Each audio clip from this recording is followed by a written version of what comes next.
If you're manually following up leads, your business is a massive revenue leak. And if you're searching for a GoHighLevel tutorial right now, you already know you need a system to fix it. But here's the problem. Most GHL tutorials are made by tech guys who just want to show you where to click. Hi, I'm Coach Gary.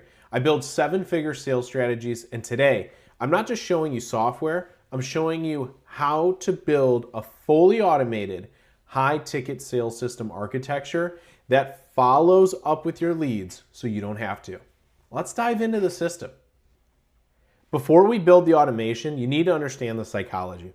Most people build a pipeline with stages like lead, connect, contacted, proposal sent, closed. Simple, not entirely useless, but certainly not the most descriptive or useful either. What we use at M-Suite is called the Micu Growth Architecture. And if you're a full-blown M-Suite customer, you get full access to that. But if you're watching this video, it's because you want to create some of these successful actions in your GHL account. So I'm going to show you a modified pipeline that really helps to deliver more information and better control into your account. So what we're going to do is open up your GHL, navigate to opportunities, and this is the default GHL. If you just create new pipeline, this is exactly what you get. What I've created instead, I call this one sales pipeline, has a lot more detail, and we're going to walk through exactly why this is such a game changer. So if we click pipeline, we're going to be able to then make changes. So if we go over to sales pipeline and hit edit, now you're going to be able to see the stages, and I'll walk through exactly why I've added each of these.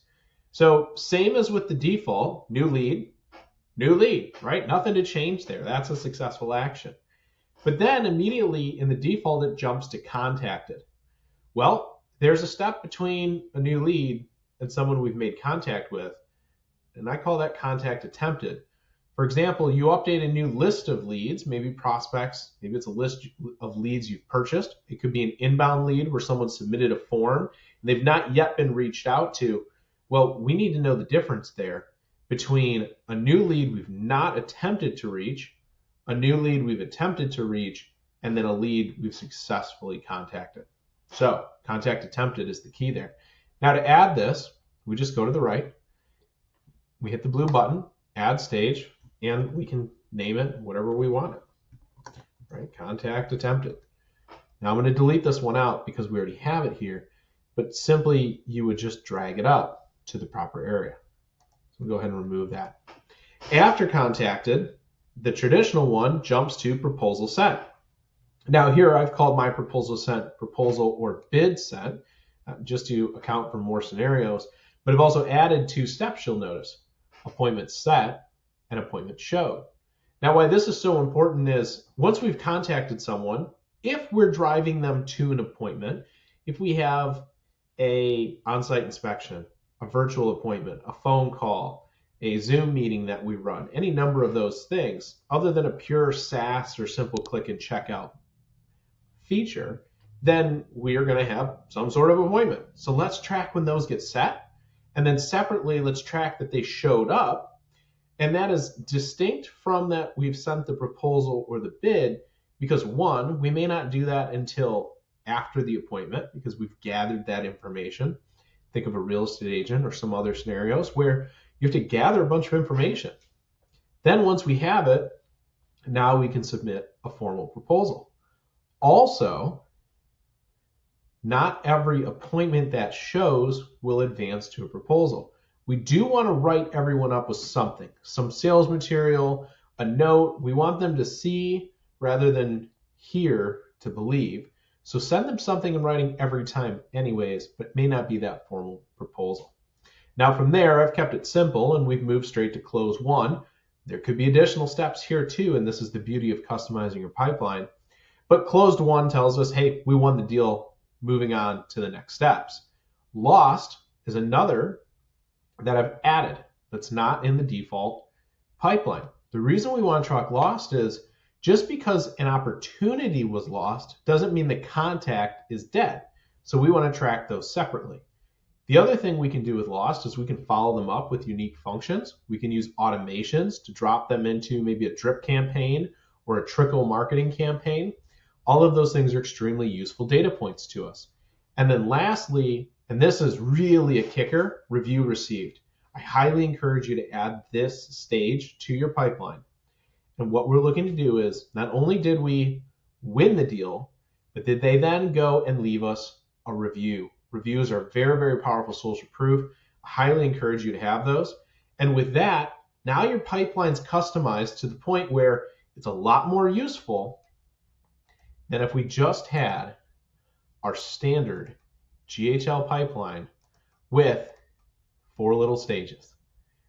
All right, now we've got our pipeline set up where it's a lot more useful to us. There's a lot more utility to it. The next thing we're going to want to do is create some automations or workflows to engage with that pipeline, to be able and move some things along for us. And this first one, in fact, we're going to use to create the opportunity on the pipeline.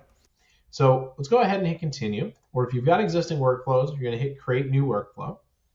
And once this loads up, you're going to notice there are a few things set up automatically. I'm going to drag this over here. It assumes we want to do it by appointment booked. So let's delete that. We're not going to use that. And it assumes we want an email. Let's delete that out for now as well. What we're going to do first and foremost is add the new trigger. In this instance, I want to do form submitted. So we're going to trigger this based upon when a specific form is submitted. And I'll explain why that is in a moment. So let's do website contact us. We'll have that be the form. And we're going to select a filter, form is, and then I can select my form. Let's do website contact us. We're going to save that trigger. So now, every time once we publish this workflow, that form is submitted from our website, this workflow will run. That's the trigger point. What we want to do next then is determine, well, what do we want to happen? Well, immediately, I want a notification. So we're going to do internal notification, new lead, let's call it that. And in this case, now we have some options. We can send an email to one of our users. We can send a notification internal to either the app or the web browser if you're logged into GHL. We can send a text, an SMS to, again, an assigned user, or we could do a WhatsApp as well. In this instance, because it's a new lead, what I'm going to do is I'm going to trigger an email. I really want to make sure that this is seen. Now from here, you can customize the from and some of the other values. We're going to skip on down to user type. And in this case, I might do assigned user if this contact already has an assignment, or a particular user. And the reason I'm going to select particular user in this case is this is a brand new lead. They're not assigned to anyone yet. So I'm going to go ahead and then select a user to assign this to. So now I've got that user selected. That's who is always going to be notified. Now in this instance, I've selected myself because this is a new lead coming in off the website, and I want to be sure that they all get directed to me. Now we can create this. So new lead from website, and then I like to put the lead name, right? So we can go over to our tag.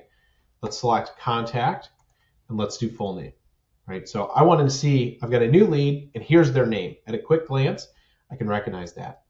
Now, if we've already built templates, we can select a template and use that for our email, or we can draft something new. So let's just keep this simple. And I want to show you how to build it from scratch. So hey, we're going to go again to our tag, custom value.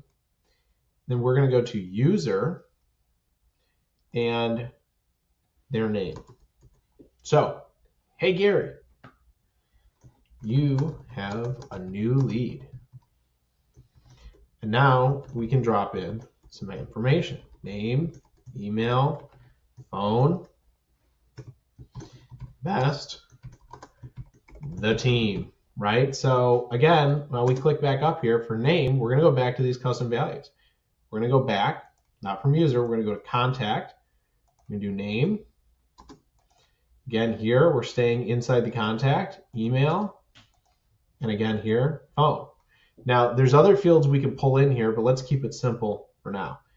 Next, you're going to hit Save Action. So now we've been notified that this action exists.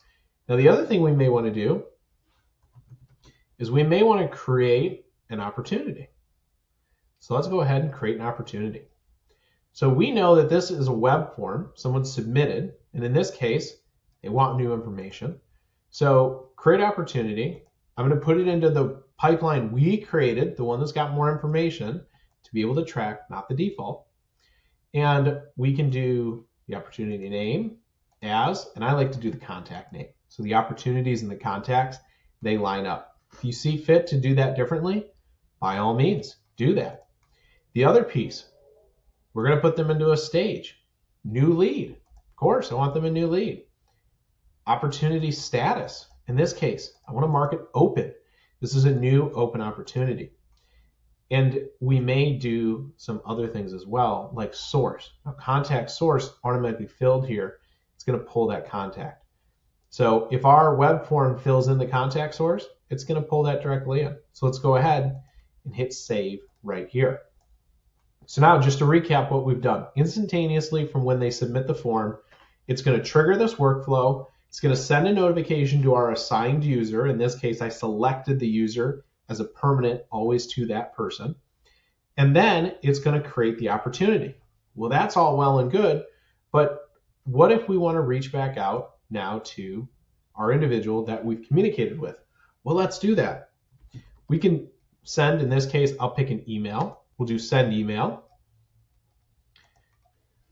Let's do to lead. And then here, let's do hey, and then the contact, first name only. We received your inquiry. Now, what we're going to do is we're going to let them know, hey, we got your inquiry. And then we can use the preview text if we want to. Thanks for submitting on the website form. So now we've told them what it is we're emailing them about. That's our hook. And then again, here we're going to draft a simple email. All right, so hey, let's go ahead and do the contact first name.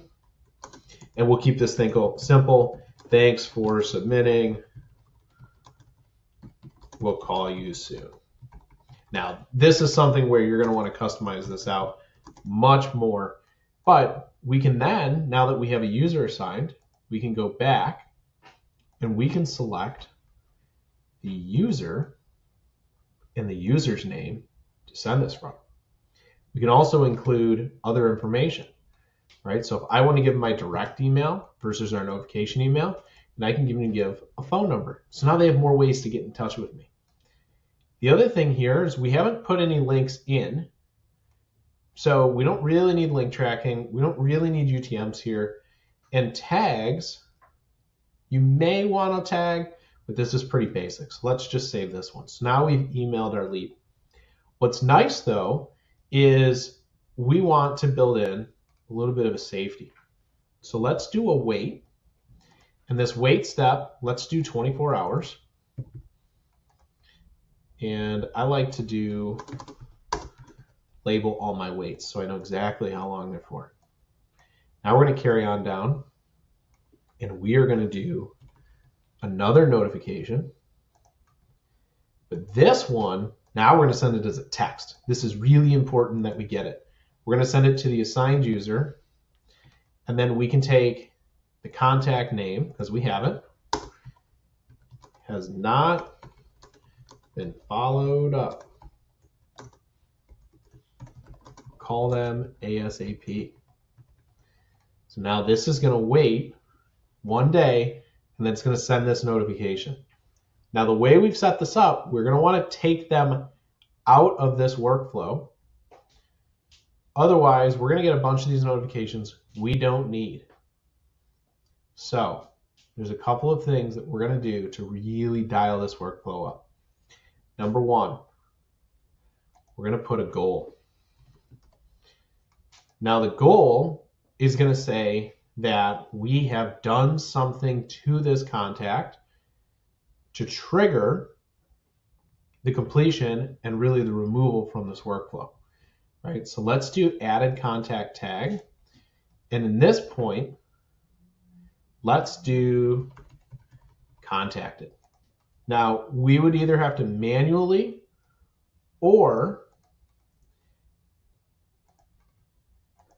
through another workflow build in this tag of contacted. But we can build that separately. So essentially where we would do for that is if we move them to the contacted, if we move them to contact attempted, we could drop this out, right? So this is a great way now where it'll leapfrog this wait and end this cycle if we add that tag.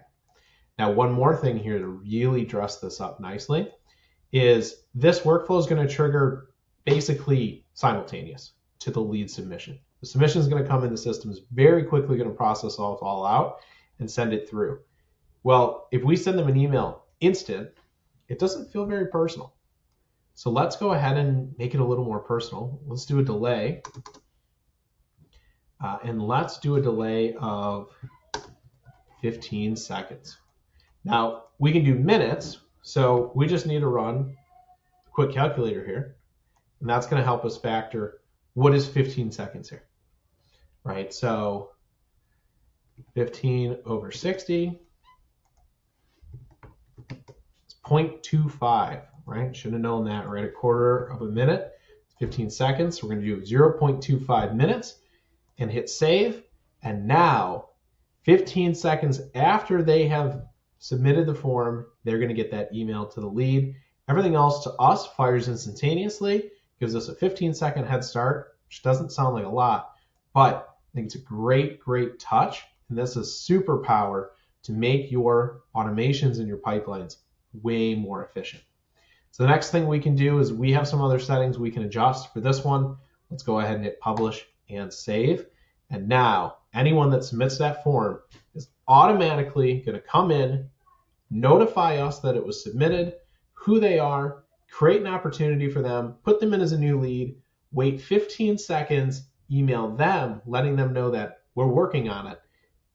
And if we haven't done anything in 24 hours to add that tag contacted, we're going to get another reminder that says, hey, you need to do this immediately.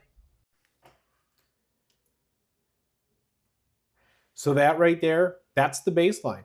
When you build your CRM with actual sales psychology, it stops being an expense and starts being a revenue generating employee. Now, listen to me closely.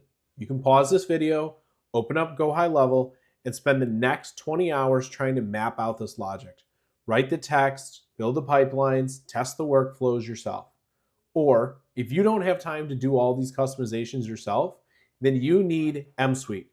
M-Suite, powered by Micu Growth, is your new business operating system, and it comes preloaded with my proprietary Micu Growth Architecture as a snapshot. All the pipelines, all the follow-up delays, all the psychology of sales, I've already built it for you. So if you want to continue building your own, follow this channel for more insights on how to customize your GoHighLevel. But if you're ready to get this done for you and to stop playing tech support and get back to closing deals, click the link in the description below or visit us at msuitecrm.io/introduction so we can help you scale. I'll see you in the next video.